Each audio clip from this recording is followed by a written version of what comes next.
Hola, buenas tardes a todos, a todas. Nos disponemos a hacer un tercer comentario de un mapa del tiempo.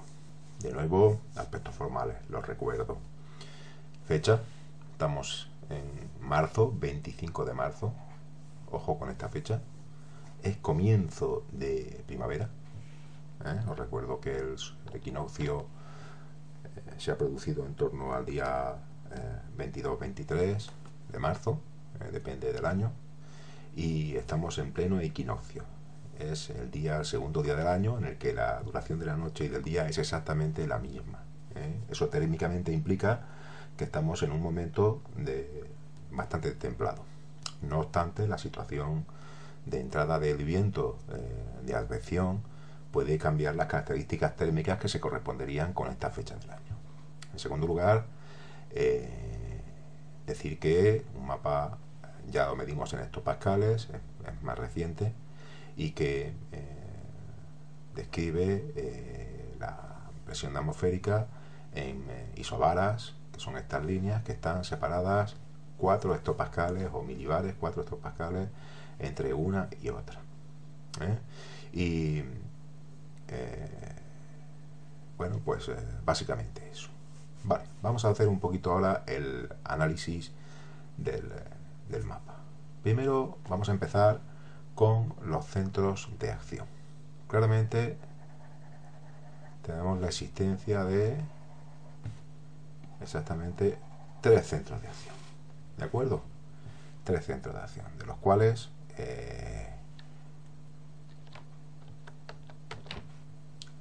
hay dos. Bueno, hay uno que es claramente anticiclónico, y hay otros dos, que es este y este, claramente ciclónicos. Además, uno de ellos, el que está al norte, va acompañado de estas líneas que ya todos conocemos, que significan presencia de frentes, mientras que el que está en el sur claramente no tiene ningún frente. Bien, ¿qué es lo que se percibe? Bien, a partir de la presencia de estos centros de acción, de los cuales este de 1008 hectopascales es un centro de acción muy poco potente, una baja presión muy poco potente. Este de 1032 ya tiene cierta potencia, y esta baja presión de 996 ya es también bastante potente. Hemos de decir que claramente estos centros de acción serían: esta baja presión del norte sería de tipo dinámico, en tanto en cuanto se produce por la existencia del choque de aire del norte y del sur, que generan que el viento más cálido, menos denso, se monte sobre el aire más frío que procede del norte, y esa elevación produce en ese choque, en esa zona de contacto, un frente que produce lluvias. Aquí está empujando el viento frío, aquí empujaría el viento caliente, por aquí empujaría el viento frío. ¿Vale? Hemos dicho viento frío, viento frío, viento caliente. ¿De acuerdo? Bien. Esta alta presión, pues claramente en marzo todavía estamos prácticamente en invierno, y teniendo en cuenta que procede de una lengua que viene de Centro Europa, pues claramente nos indica que se trata de una presión seguramente de carácter térmico. Es decir, estamos todavía, aunque al comienzo de primavera, hace mucho frío en esta zona de Centro Europa, y este anticiclón, que seguramente se ha desplazado desde Centro Europa hasta las Islas Británicas, pues está generando bastante estabilidad, pero debido a eso, a la presencia de aire frío. Por tanto, aquí seguramente haya una bajada de temperaturas inferiores a lo normal. Y por último está esta presión, que tiene 1008 milibares. Observad que es una baja presión muy poco potente, seguramente sea una baja presión relativa, en tanto en cuanto por aquí cerca haya otras bajas presiones de magnitud más baja. Hemos de decir que esta baja presión no tiene ningún frente asociado, y encima está sobre el desierto. Pues claramente tenemos que aludir a una baja presión de tipo térmico. El aire se calienta, el aire se eleva, y por tanto genera una baja presión de tipo térmico. ¿De acuerdo? Pero eso sí, está muy cerca de España y está incidiendo esencialmente en España. ¿Y cómo incide? Bueno, observamos la presencia de un gradiente no especialmente acentuado, va desde los 1020 a los 1028, hay solamente 8 milibares en ese gradiente, en ese rango de presión, pero ya es el suficiente como para percibir la entrada de aire. ¿De dónde entra el aire? Bueno, pues vamos a tratar, como siempre, a tratar de dibujar de alguna forma la dirección del aire. En el anticiclón soplaría de esta forma, ¿vale? Y en la baja presión soplaría de esta forma.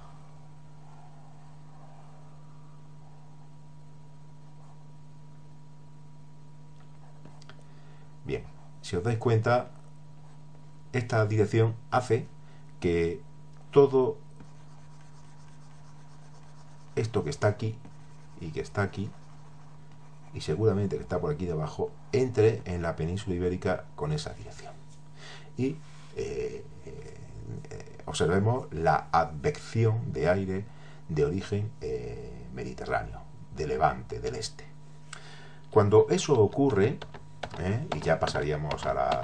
Bueno, es decir que este frente no lo analizamos porque aún no ha llegado a España, luego hablaremos de él, ¿de acuerdo?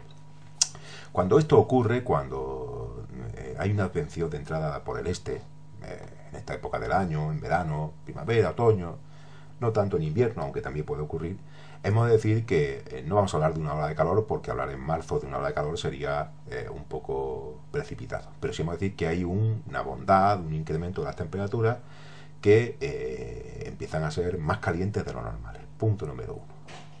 Punto número 2. Pensad que este viento, que procede seguramente del Sáhara, a partir de estas isobaras, a pesar de que entre por el este, pero ya procede del Sáhara, esté metiendo aire con una temperatura superior a la normal. Eso hace que durante este corto trayecto este aire capte mucha humedad y al llegar justamente al continente, a España, al penetrar sobre España, debido a que ya la Tierra está bastante más fría, porque acabamos de salir del invierno, pues se generan espesores de nubosidad impresionantes. Podemos hablar de miles de metros.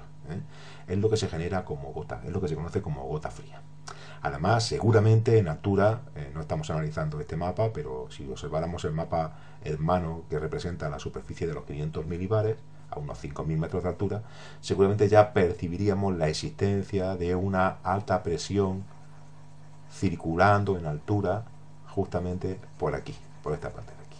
Bien, todo eso hace que se genere un conjunto de espesores nubosos que van a provocar lluvias muy cuantiosas, que pueden incluso derivar en una gota fría, que es un tipo de lluvia claramente catastrófico, sobre todo por las circunstancias en que se produce, circunstancias geográficas y topográficas en que se produce.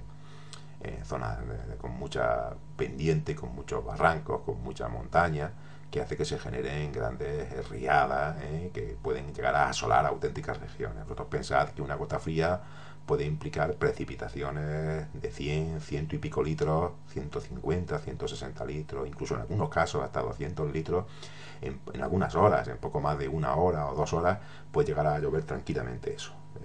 Para haceros una idea, deciros que en una localidad como Talavera de la Reina llueve del orden de aproximadamente 550 litros al cabo del año. Es decir, y aquí en poco menos de 1 o 2 horas puede llover tranquilamente 100 y pico litros. Bueno, imaginaos eso unido a la existencia de muchos barrancos, de muchos, pues significa automáticamente lluvia de tipo catastrófico. Es imposible que el terreno sea capaz de vaciar por escorrentía semejante flujo de agua. ¿De acuerdo? Por tanto, deciros que la gota fría suele estar asociada a la entrada de viento por el este. ¿De acuerdo? Y muy importante, cuando habláis de la gota fría tenéis que aludir claramente a la existencia en altura de una burbuja del jet stream que se ha generado una baja presión que está girando aquí, de esta forma.